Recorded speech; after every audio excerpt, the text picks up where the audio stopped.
Good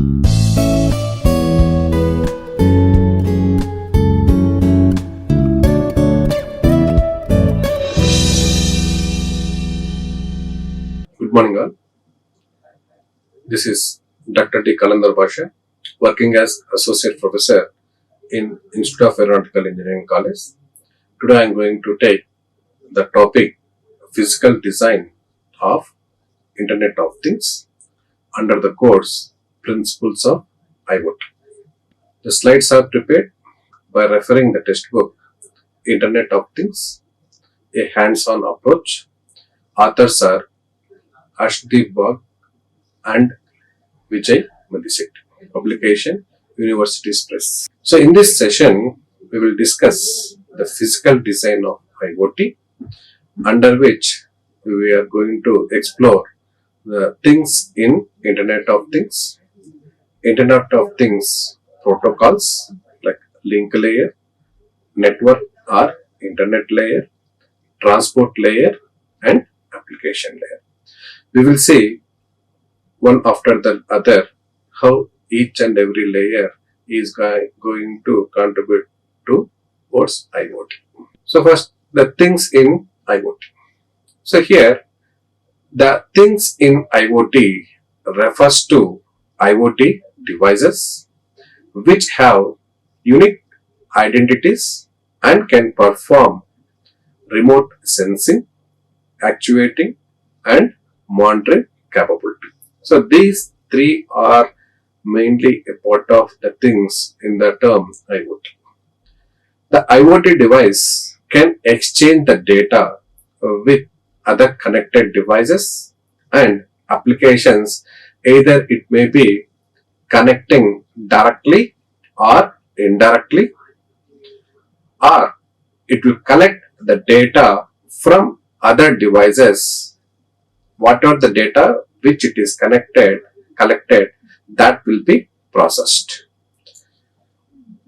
This process will be takes place either locally or sent to a centralized server or cloud-based applications, backends for processing the data or perform some tasks. Either they may be locally and other tasks within the IoT infrastructure. That is, either it may be in server or clouds. Based on the temporal and space constraints. Here, the temporal and space constraints are memory, the processing capabilities, and the communication latencies, speeds, and deadlines.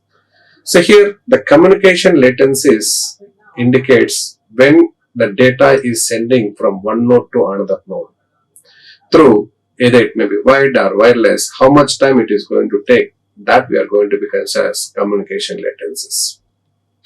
The speed indicates at what rate that communication protocol is going to work. Depending upon the communication protocols which you are using, the speed will be. An IoT device may consist of several interfaces for connections to the other devices. Either it may be wired or wireless transmission. So, from where we are acquiring the data and where we are going to store or process the data, we are going to be sent either through by means of connected devices, through physical wire connection or wireless transmission maybe takes place. This includes I/O input-output interfaces for sensors, interfaces for internet connectivity, memory and storage interfaces, and audio video interfaces. So these are consist in a IO device where the data may be acquired through the sensors, it may be stored in the memory, or we may be send that one into the cloud, or we may be sending the data to a IO device like actuators. An IO device can collect various types of data from onboard or attached sensor. These sensors may be like a temperature measurement through temperature sensor, humidity measurement through humidity sensor, light intensity measurement through light intensity sensors. So whatever the sense data is there, that will be communicated to the other devices, or either it may be stored in the cloud-based servers for storage. So the various components we can see in the physical design of the IoT is connectivity. Either this may be done through USB host or RJ45 or Ethernet cable. The processing of the data will be takes place in any one of the processor or microcontroller that we can take as CPU. If you have any audio video interfaces, that can be done through HDMI or for audio 3.5 mm audio jack or RCA video. Whereas for IO interfaces, either it may be for the input devices or output devices like sensors as input devices, actuators are output devices, we may be connecting through the UART protocol or SPI protocol or I2C bus protocol or through CAN bus. So these are the various interfaces which we can have for interfacing the input-output devices. For storage interfaces, the data which we are connected or processed, we may be storing either in the SD cards or MMC cards or SDIO devices. Next, for graphic applications, we may be consist of the GPUs. For memory interfaces, so this memory either we can have a NAND NOR type, or it can be a DDR1 type or DDR2 type or DDR3 types. So these are the various physical components which will be exist in an IoT system.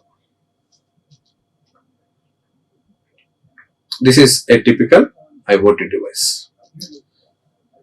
So the IoT device can be connected to the actuators to interact with the other physical entities, including either they may be non-IoT devices and system in the vicinity of the device.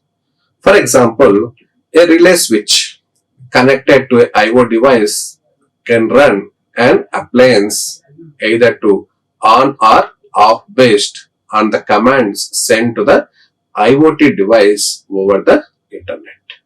So from remotely we can have the controlling of this relay switch.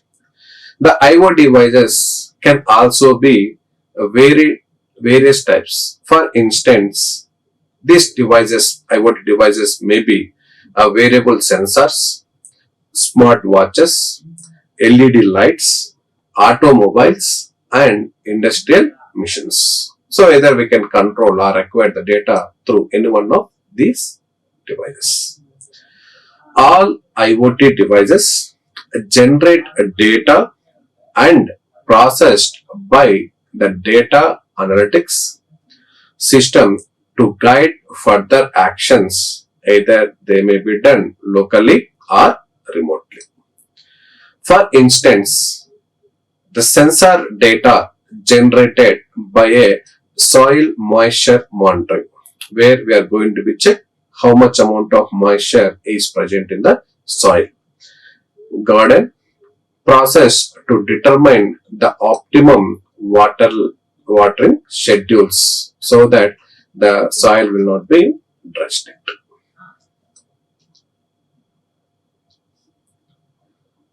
So the figure shows the various types of IoT devices, where you can have the devices like home appliances.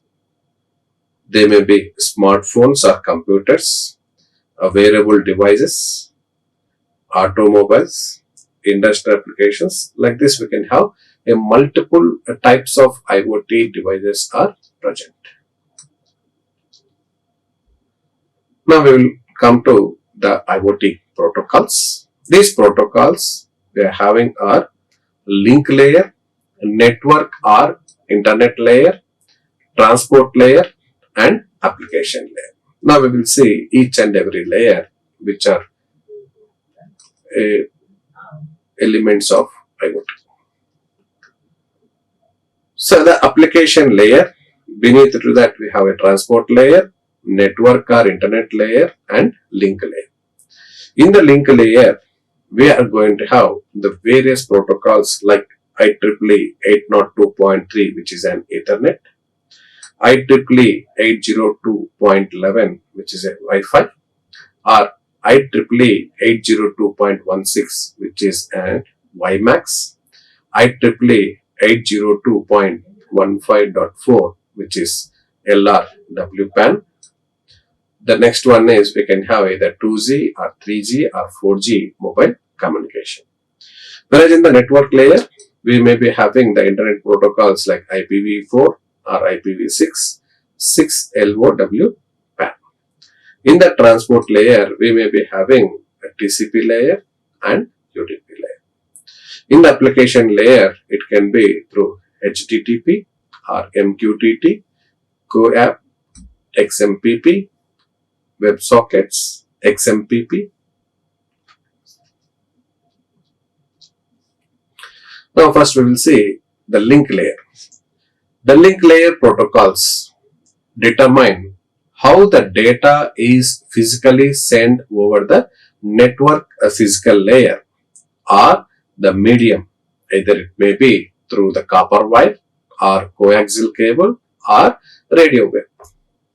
The scope of the layer is the local network connection to which host is attached.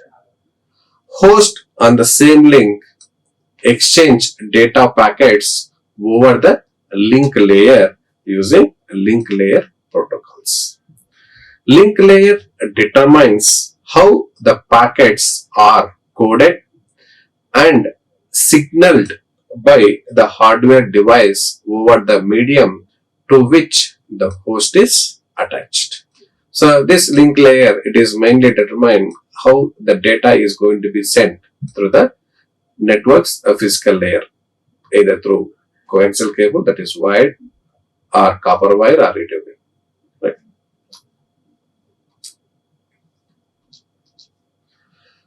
Some of the link layer protocols relevant to the context of IoT are IEEE 802.3 standard, which is Ethernet protocol, IEEE 802.11, which is Wi-Fi protocol, IEEE 802.16, which is WiMAX protocol, IEEE 802.15.4, which is LRWPAN, or we can have either 2G or 3G or 4G or 5G mobile communications. Now first we will see the Ethernet protocol, which is the standard is IEEE 802.3. The Ethernet is a collection of wide Ethernet standard for the link layer. In this, again we are having the various types, which is the standard. If it is 802.3, which will call as the type of the Ethernet is 10/5 Ethernet. The medium which it is used, it is for through coaxial cable. Whereas 802.3.I, which is a 10/T Ethernet, where the medium is used is copper twisted pair connections. If the standard is 802.3.J, it is 10/F Ethernet. The medium which is going to use is fiber optic connections. If the standard is 802.3 AE, which is having the type of internet is 10 Gbps per second, gigabits per second Ethernet, where the medium which it is going to use is only fiber. These standards provide data rates from 10 Mbps to 40 Gbps, or more than this one also can be achieved. The shared medium carries the communication for all the devices on the network. Thus, data sent by one device can received by all other devices subjected to propagation condition and transceiver capability. So it will mainly depends upon at what rate the data will be transmitted. So again, from one protocol to another protocol, the variation will be there for data rates. It is varying from 10 Mbps to 40 Mbps.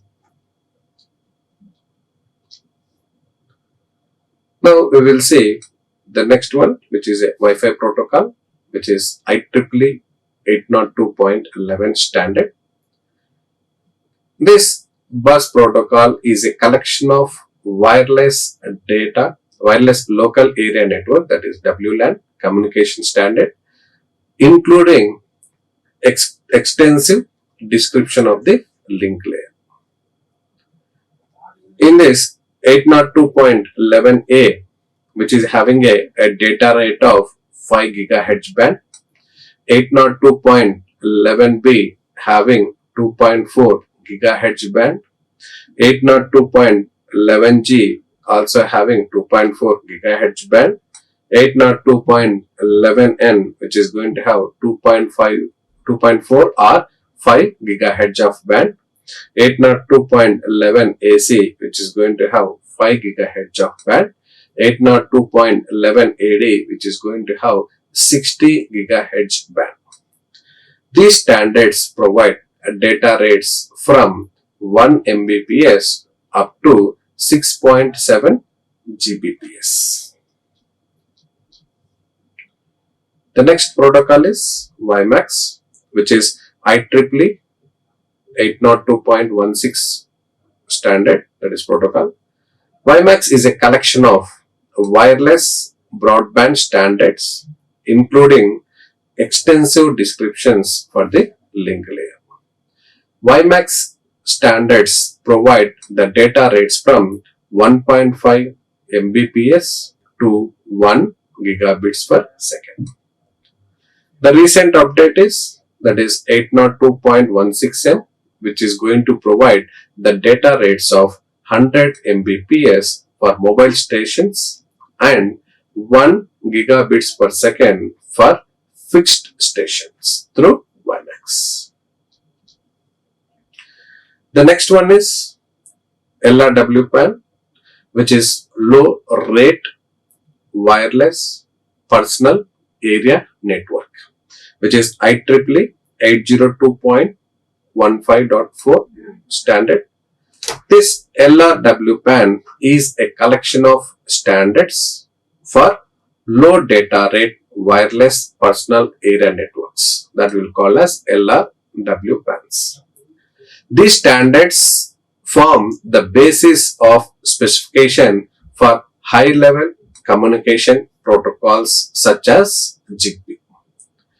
LRWPAN standards provide the data rates from 40 kbps to 250 kbps.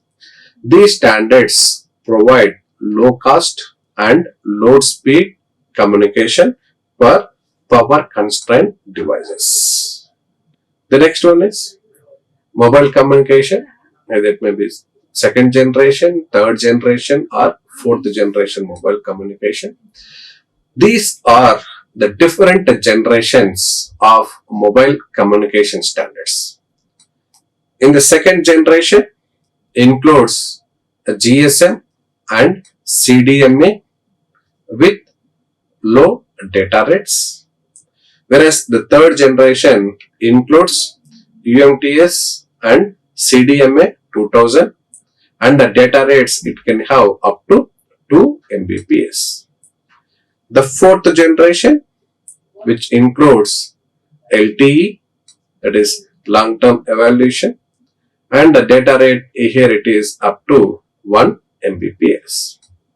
Now we are in fifth generation, that is 5G communication, which includes NR, that is new radio, and the data rate is up to 10 gigabits per seconds.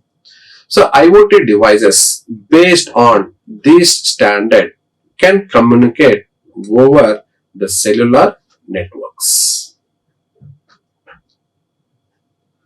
The next layer we are having is network or internet layer. The network layer are responsible for sending IP datagrams from the source network to the destination network. This layer performs the host address and packet routing. The datagrams contains the source and the destination address, which are used to route them from the source to destination across multiple networks. The host identification is done using hierarchical IP address schemes, that is Internet Protocol addressing schemes, in IPv4 Internet Protocol version 4, IPv6, that is Internet Protocol version 6. The next one is 6LoWPAN, which is also Internet Protocol version 6, a low power wireless personal area network. First we will see IPv4, which is Internet Protocol version 4. It is the most deployed Internet protocol that is used to identify the devices on a network using a hierarchical address scheme. The IPv4 uses a 32-bit address scheme. So as it is having 32-bit address, the total number of addresses we can generate is 2 power 32. That is 429, 49 lakhs, 67,296 addresses. As more and more devices get connected to the internet, these addresses got exhausted in the year 2011. IPv4 has been succeeded by the next version, that is IPv6. The IP protocol establishes connections on packet network but do not guarantee delivery of the packets. The guaranteed delivery and the data integrity are handled by the upper layer protocols, that is such as the TCP protocol. The next version is IPv6. It is Internet Protocol version 6. It is the newest version of the Internet Protocol and it is the successor of version 4. This IPv6 uses 128-bit address scheme that allows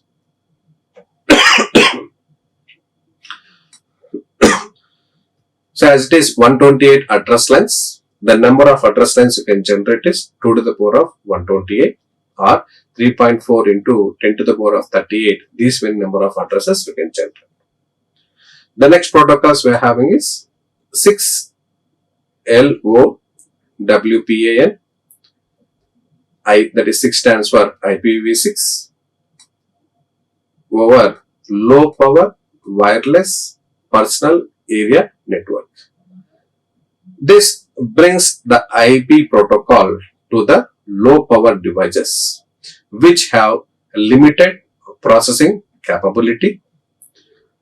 6LoWPAN operates at 6.4 GHz of frequency range and provides the data transfers of 250 kbps. The 6LoWPAN network works with 802.15.4 link layer protocol and defines the compression mechanism for IPv6 datagrams over IEEE 802.15.4 based networks. The next layer we are having is transport layer. The transport layer protocols provide end-to-end message transfer capability independent of underlying networks. The message transfer capabilities can be set up on connections either using handshaking signals as in TCP/IP protocol or without handshaking or without acknowledgement as in UDP. So handshaking signal says before transmission, it will give a request kind of thing. After reception, it will expect an acknowledgement. So if the data transmission is taking place through the request and acknowledgement, that will be called as handshake mechanism. The transport layer provide functions such as error control, segmentation, flow control, and congestion control. So in the network, if more number of devices are transferring, congestions may be a critical problem. Some of the transport layer protocols are relevant into the context of IoT or TCP, which is Transmission Control Protocol. The next one is UDP, that is User Datagram Protocol. Now we will see each layer, each protocol, that is TCP, Transmission Control Protocol. The TCP protocol is most widely used transport layer protocol, which is used by many web browsers through HTTP or HTTPS, or email programs through SMPT, and file transfer FTP. TCP is a connection-oriented and stateful protocol, while the Internet Protocol deals with ended packets. The TCP ensures the reliable transmission packets in order. The TCP protocol error detection capability so that duplicate packets can be discarded and lost packets are retransmitted. So if it is duplicate packet, discarded. If a packet is lost, it is going to do the retransmission. The flow control capability of TCP protocol ensures that the rate at which the sender sends the data is not too high for the receiver to process. The congestion control capability helps in avoiding network congestion, and congestion collapse lead to degradation of the network performance. The next one is UDP, which is User Datagram Protocol. Unlike TCP, which requires carrying out an initial setup procedure, UDP is a connectionless protocol. UDP is useful for time-sensitive applications that have a very small data units to exchange and do not want to overhead of connection setup. UDP is a transaction-oriented and stateless protocol. UDP does not provide guarantee of delivery, the ordering of the messages, and duplicate elimination, which are done in TCP, but in UDP it is not possible. Higher levels of protocol can ensure reliable delivery or ensuring the connection created are reliable. The next layer is application layer. The application layer protocols define how the application interface with the lower layer protocols to send the data over the network. The application data is encoded by the application layer protocol and encapsulated in the transport layer protocol, which provide connections or transaction-oriented communication over the network.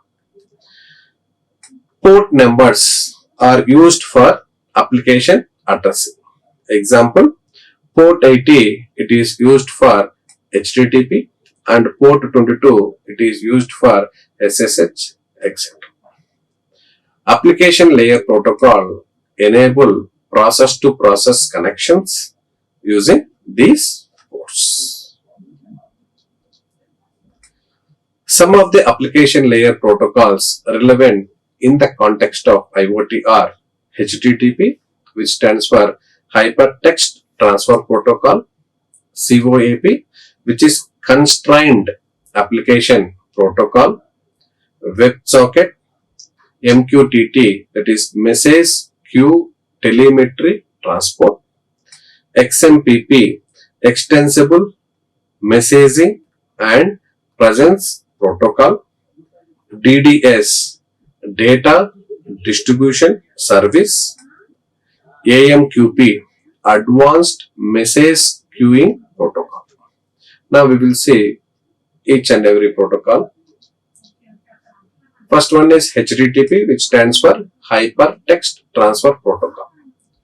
HTTP is the application layer protocol that performs the foundation of the World Wide Web, that is WWW. The protocol follows a request-response model where a client sends a request to the server using the HTTP commands. The HTTP is a stateless protocol and each HTTP request is independent of other request. HTTP client can be a browser or an application running on the client. HTTP protocol uses Universal Resource Identifiers, that is URIs, to identify HTTP resources. The next one is COAP, that is Constrained Application Protocol. The Constrained Application Protocol is an application layer protocol for mission-to-mission application, that we will call as M2M, which means for constrained environments with the constrained devices and constrained networks. Like HTTP, COAP is a web transfer protocol and uses a request and a response model. However, it turns on the top of the UDP instead of TCP. The COAP uses a client-server architecture where clients can communicate with the server using connectionless datagrams. COAP is designed to easily interface with HTTP. Next one is WebSocket. The WebSocket protocol allows a full duplexion communication over a single socket connection for both sending messages between the client and server in the both directions. WebSocket is based on TCP and allows streams of messages to be sent back and forth between the client and server while keeping the TCP connection open.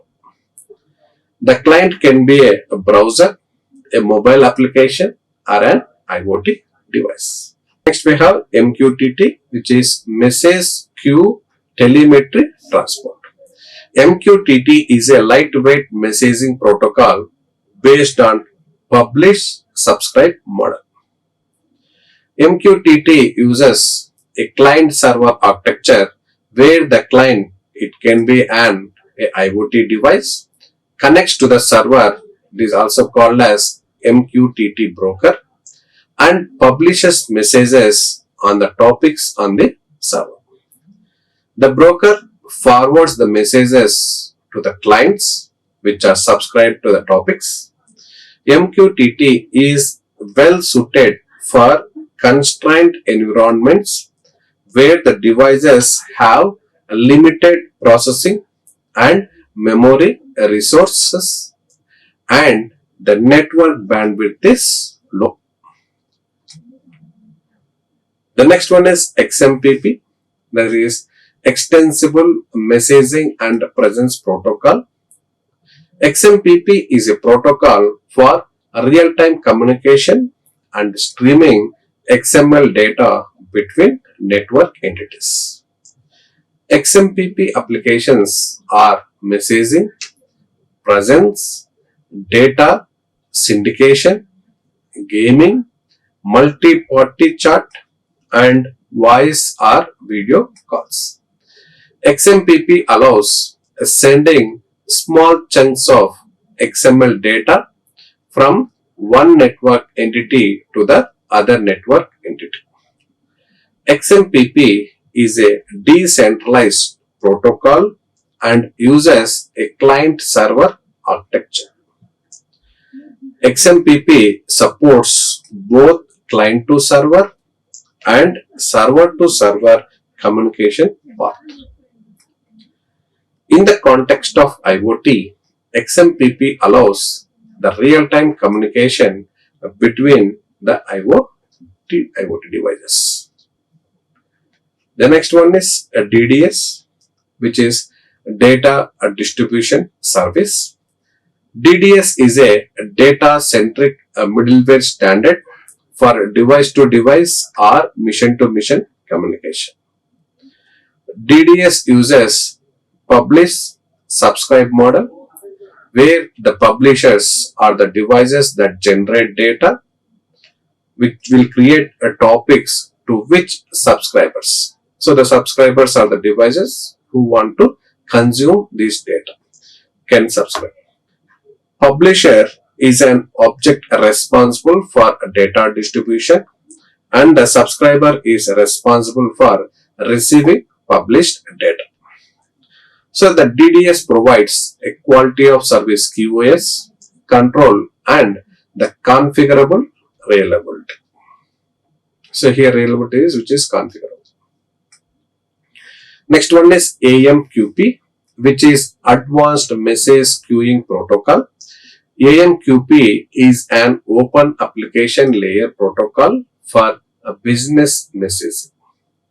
It supports both point-to-point and publisher-subscriber models, routing and queuing model.